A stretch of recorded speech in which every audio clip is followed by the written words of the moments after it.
So one aspect of that I wanted to briefly touch on in this khutbah is getting our daughters married.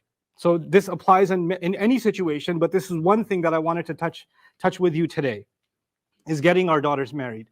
First and foremost, Allah says that the sharia that He gave us, the law that He gave us, the purpose of it is to make our burden light. يُرِيدُ اللَّهُ لِيُخَفِّفَ عَنْكُمْ. That Allah wants to lighten the burden from you. So cultural burdens can be very, very heavy, right? Like for example, you have a family and you've got 3 daughters, 4 daughters, and you have this cultural standard that the oldest daughter should get married first. Then the next one, then the next one, then the next one. You created this standard. Allah didn't reveal this standard. You have this standard, good for you. But then the second daughter, not the 4th daughter, the second daughter is getting a proposal, and a good proposal. And you say, no, you gotta wait because there's a line. Get back in line, right? And so when you do that, now let's look at it from a Quran point of view. Something came that was halal, and your daughter wanted it. She had the right to be married, and you denied her something that was halal for her. Even the Prophet of Allah was told, sallallahu alaihi wasallam, "Lima tuharrimu ma ahallallahu lak." Why do you make haram what Allah has made halal?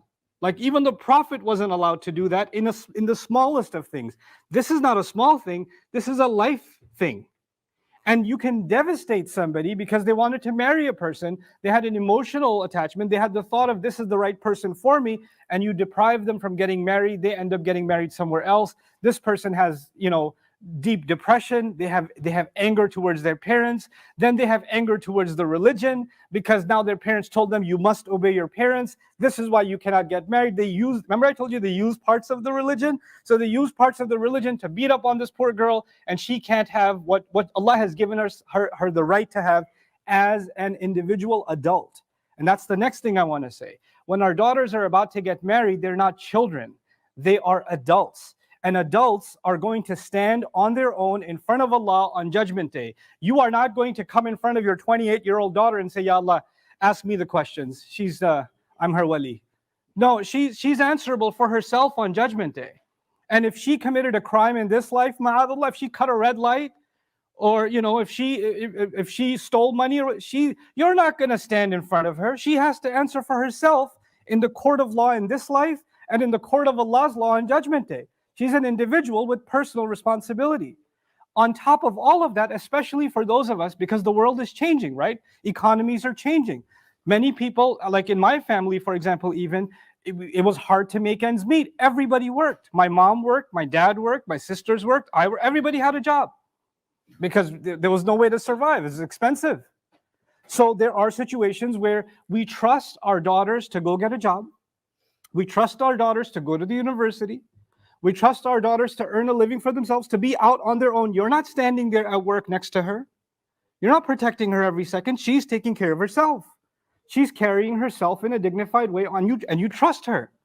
So that same daughter that you trust to go out into the world, the same daughter that you trust to get her an education, when that same daughter says, I think this person may be a good choice for me for marriage, right? And you say, no, that's not how we do things in the tribe. That's not how we do things in our village. We have a system in place. If your system was so great, what are you doing here? If your system worked, why didn't you raise your daughter in that old system? You recognized something was missing, and you crossed an ocean, and you put your children, I put my daughters into a different culture, a different society, a multicultural, multi-ethnic society, an open society. And now they're supposed to hold on to their Islam, which is tough enough. But on top of that, they need to hold on to your village culture too. This is an imposition. This is a burden that you put on top of them that Allah didn't put.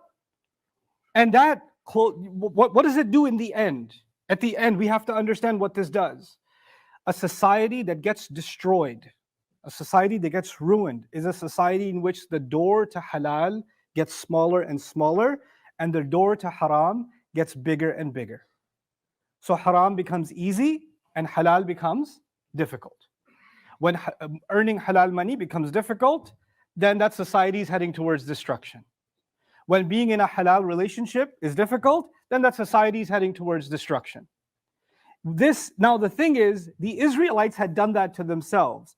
And Allah says when He gave them the book, وَيَضَعُ عَنْهُمْ إِصْرَهُمْ وَالْأَغْلَالَ الَّتِي كَانَتْ عَلَيْهِمْ, that Allah removed from them their chains and the fetters that used to be on them, meaning they were like imprisoned by their own culture. They were making things so hard on themselves because of their self-imposed standards that they were actually imprisoned and burdened and crushed by it. They were crushed by it. I'm remembering even, and I'm sure you have your own examples from your own cultures, but for example, in some cultures, if you're going to have a wedding, it has to be a really lavish wedding. And if you're going to have a meher, that meher should be so big that if somebody hears about it, they fall off their chair, right? Otherwise, you know, what meher's got to be some serious. And then on the other side are people that weaponize some random athar and say, no, you should just give a date, or have her memorize Surah Al-Ikhlas. That should be good enough meher if she has iman and taqwa. Stop being ridiculous.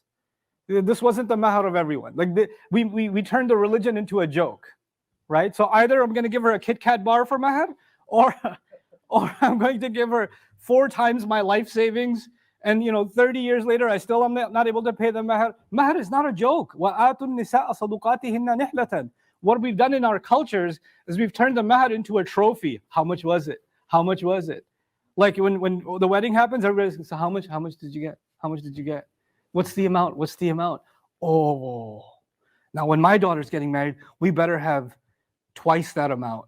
It's a race for hierarchy, right? So we take something Allah has given that makes life easy, and we've turned it into this way of putting social status and created even more difficulty. Now the guy that doesn't have $80,000 or $150,000 because he just graduated, just got his job, he's either got to agree to this marriage mortgage, or he can't get married. Or he'll agree to it with the intention that he's not going to pay it. Well, it's just a number, don't worry about it. How is it just a number? This is the word of Allah. You can't just make a joke out of that. I'll just tell her later, you love me, right? Can you take a couple of zeros off? This is what happens when the culture imposes standards that are so hard that they're humanly impossible. They're unrealistic. And what do we associate with that? We associate respect with it. If you don't have a high number, if you don't have an unrealistic number, then what respect does your family have? وَلِلَّهِ الْعِزَّةُ وَلِرَسُولِهِ وَلِلْمُؤْمِنِينَ. Dignity, respect. That comes from Allah. It belongs to Allah. It belongs to His Messenger. It belongs to those who believe. We create these false standards of respect, and then we bury ourselves, and we bury our daughters. We bury them. And then there are other situations.